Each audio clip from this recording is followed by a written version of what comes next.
राजनीति हो या जीवन, एक बात बिल्कुल सच है, समय सबसे बलवान होता है और बिहार की पॉलिटिक्स इसका सबसे बड़ा एग्जाम्पल बन चुकी है।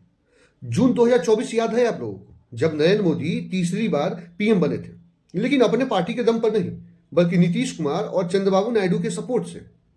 उस वक्त इस देश के सारे पॉलिटिकल एक्सपर्ट ये कह रहे थे, अब अगली 5 साल बीजेपी को अपने कोलिशन पार्टनर के सामने झुक कर चलना पड़ेगा, नरेंद्र मोदी को झुक कर चलना पड़ेगा। इलेक्शन के बाद पहले 6 महीने भी ऐसा ही कुछ दिखा।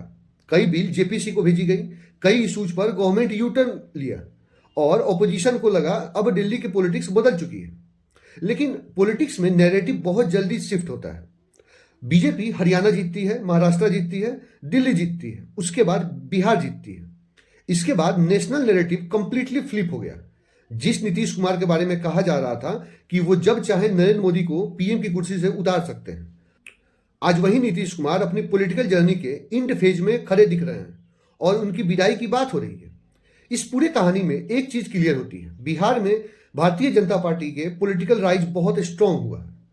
पॉलिटिक्स का सबसे बड़ा लेसन यही है, आज जो किंग मेकर होता है कल वही हिस्ट्री का चैप्टर बन सकता है, क्योंकि समय सच में सबसे ज्यादा बलवान होता है। लेकिन एक बड़ा सवाल अभी भी है, नीतीश कुमार के बाद बिहार को लीड कौन करेगा? क्या बीजेपी के पास कोई बिहार में ऐसा लीडर है जो नीतीश कुमार जैसा मास बेस और पॉलिटिकल एक्सपीरियंस लेकर आए?